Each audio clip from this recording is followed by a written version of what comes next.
Huh? Sophia, did you make a new friend? My daughter Sophia is good at drawing and always shows me her works. But that day, the picture Sophia showed me had a girl I had never seen before. No matter how much it's a 6-year-old's drawing, I can usually tell who her friends are if I see them every day. Is this girl a new friend?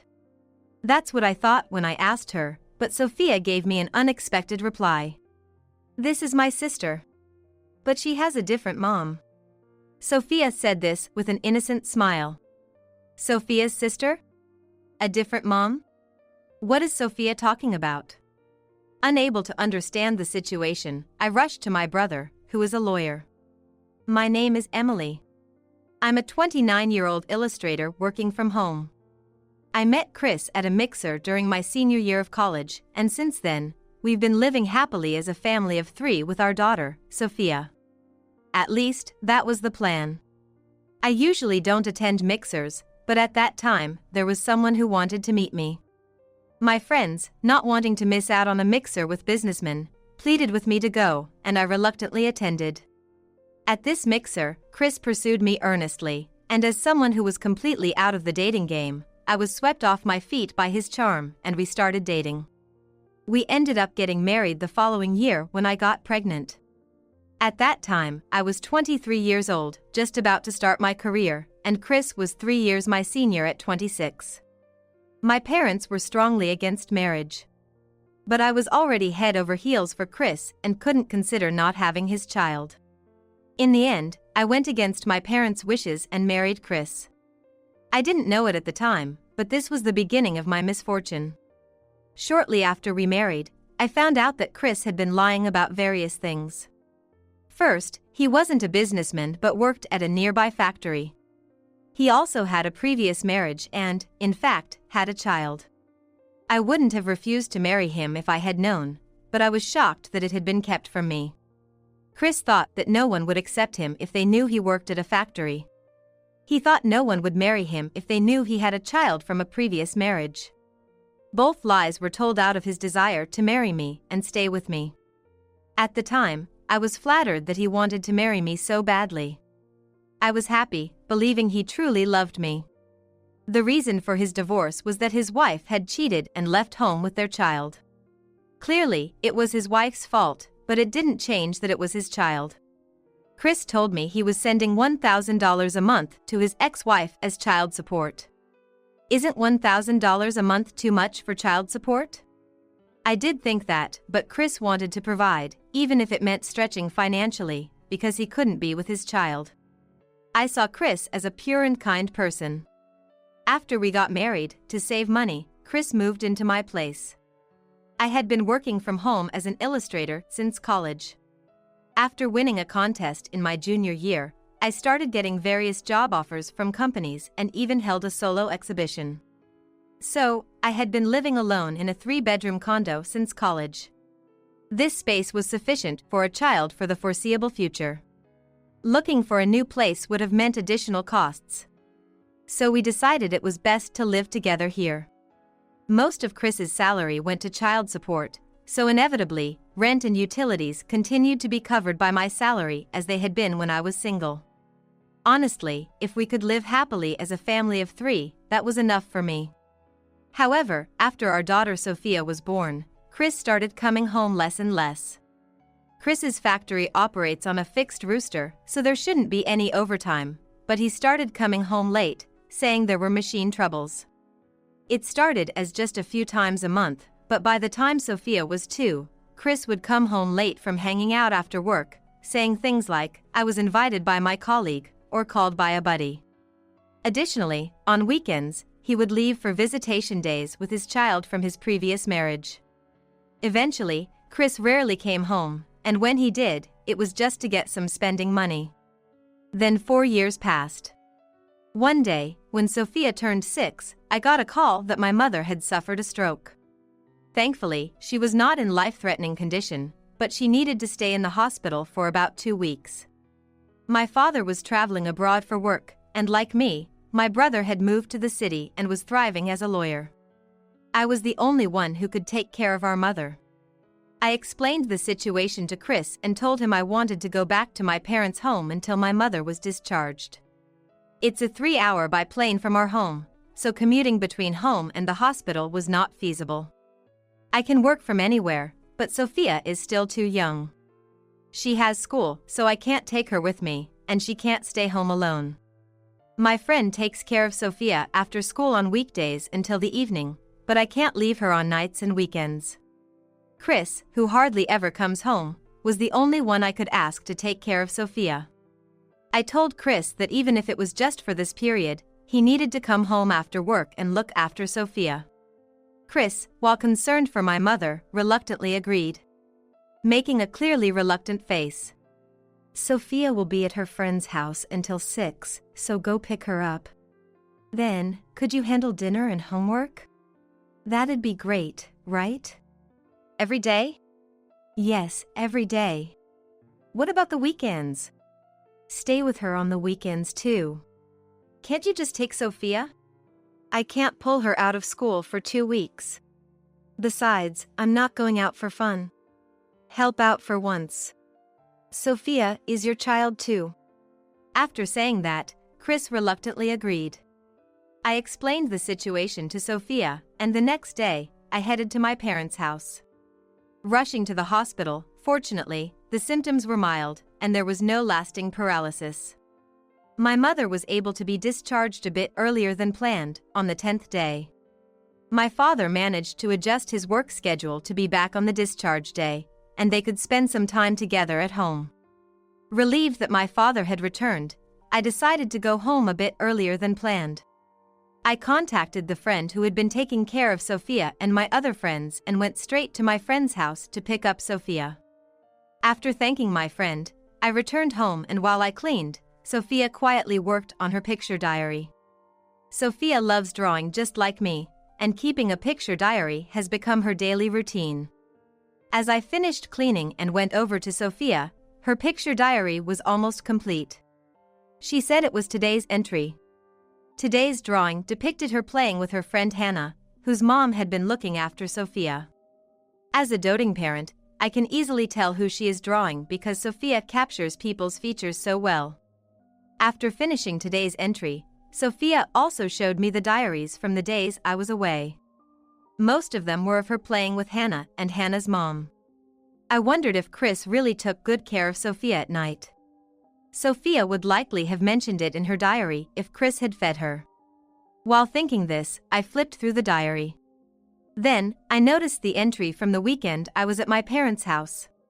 This was the day I couldn't ask my friend to watch Sophia, so I had asked Chris. But the drawing shows an unknown girl.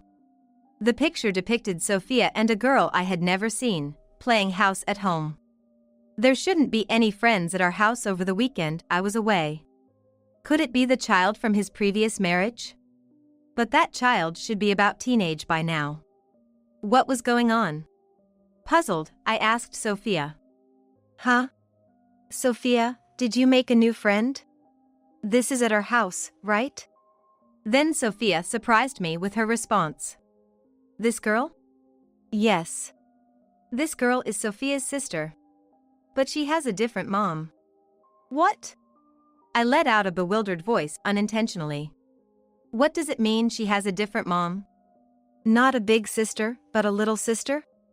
Grasping at any possibility, I asked Sophia again, but she replied, she's a sister.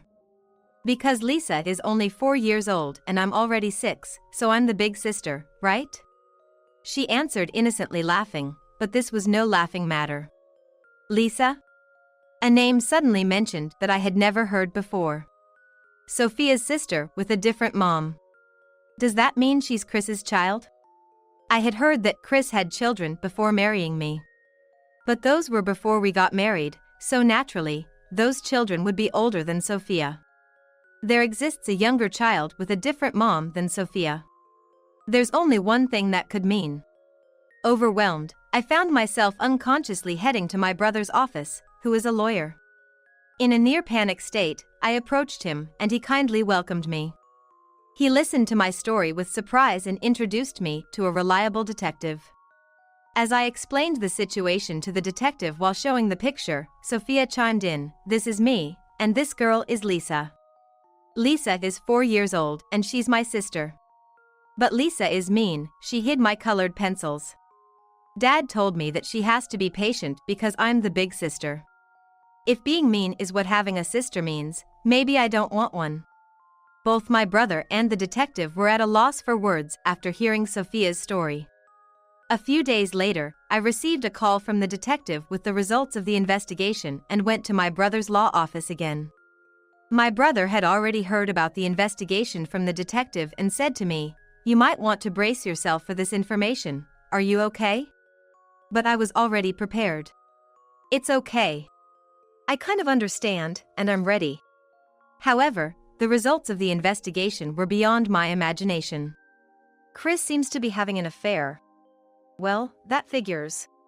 Just as I imagined. When I asked, the detective seemed hesitant to continue. "This is where you really need to brace yourself. Are you sure you're ready?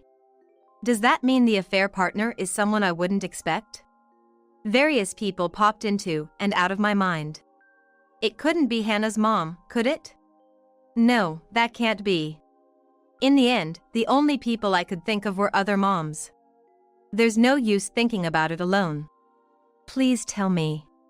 I resolutely told the detective to proceed, and he nodded before beginning. "The other person is Grace. Do you know her?" "Grace? The name sounds familiar, but who is she?" "I can't recall." "How is she connected to my husband?" Then the detective revealed, "She's Chris's ex-wife." "What? His ex-wife? But she took the child and left home. Are you saying they got back together? Since when? Why?" The answer filled my mind with confusion. My brother tried to calm me down by saying to take a moment, but I couldn't stay calm.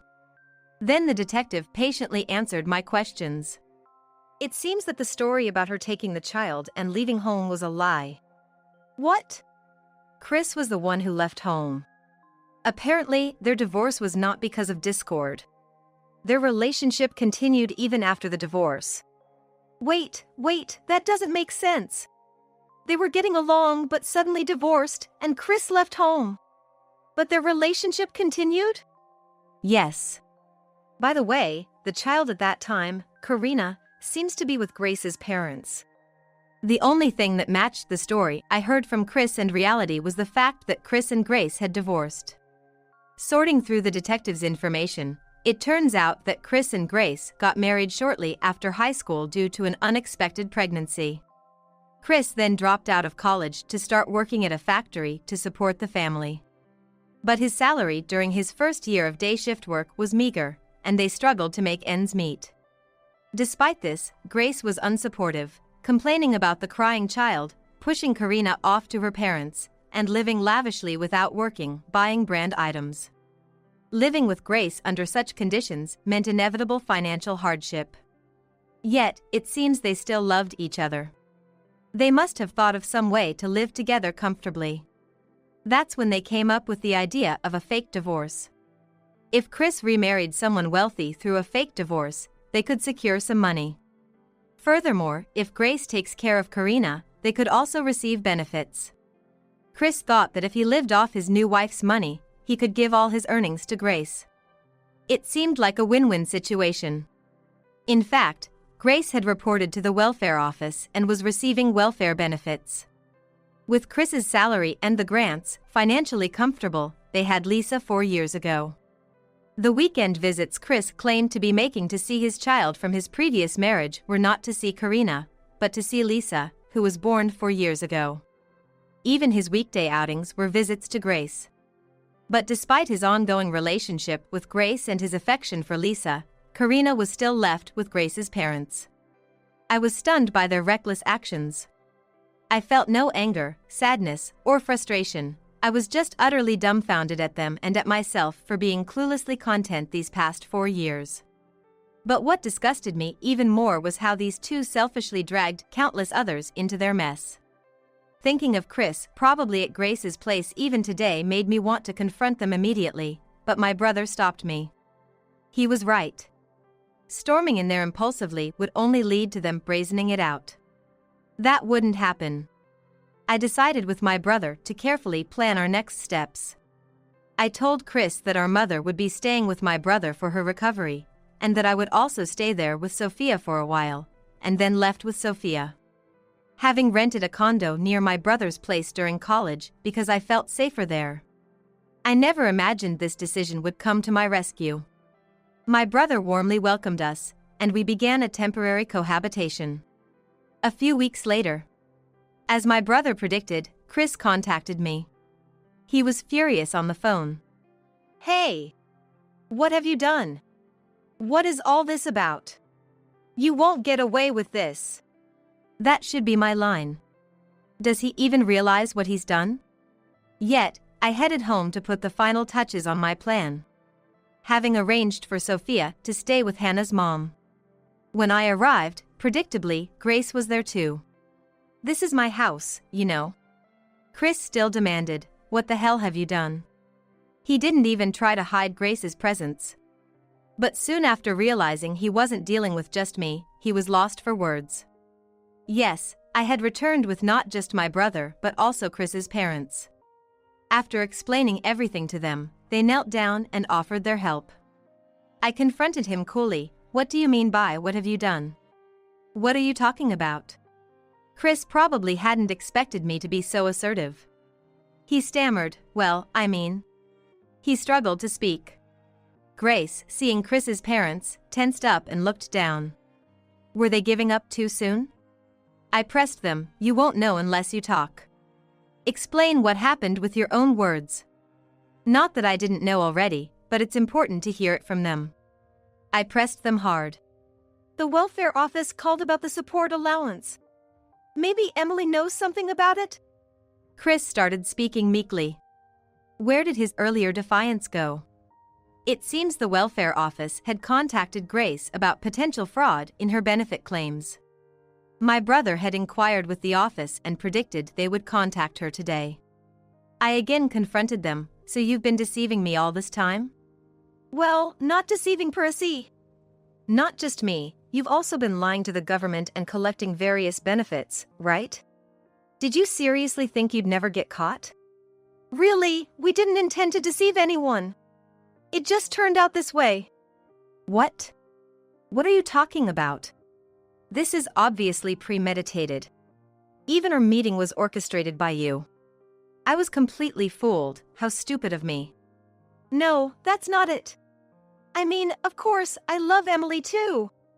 Chris tried desperately to explain, but with his remarks, Grace exploded. "What? Love? Then why have a child with this woman? It makes no sense." "Because if we were getting married, having a kid was the quickest way," Grace said. Then they started arguing with each other.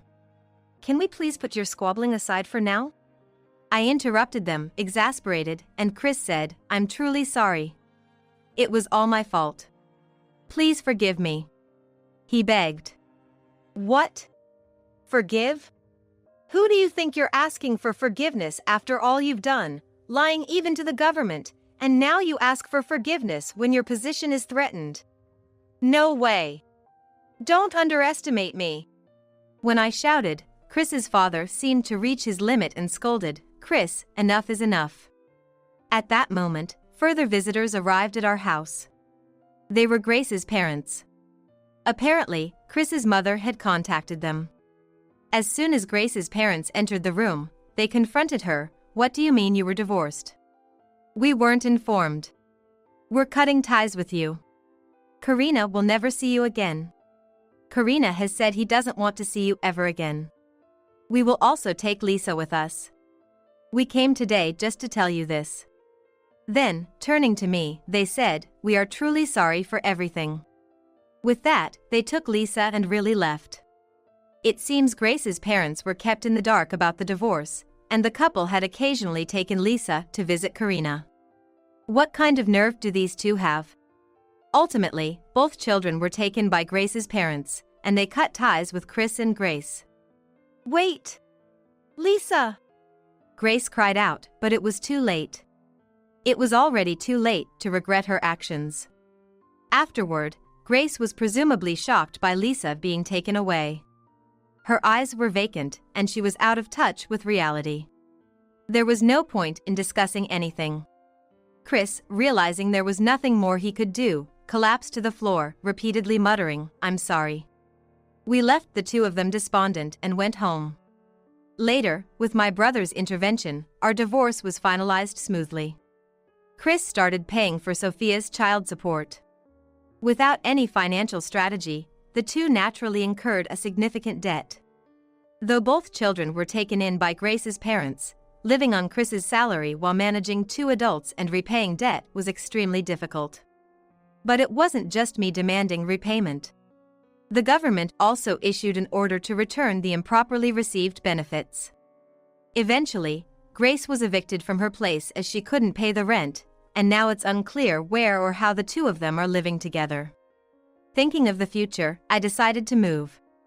I considered taking Sophia back to our hometown, but she had just started elementary school.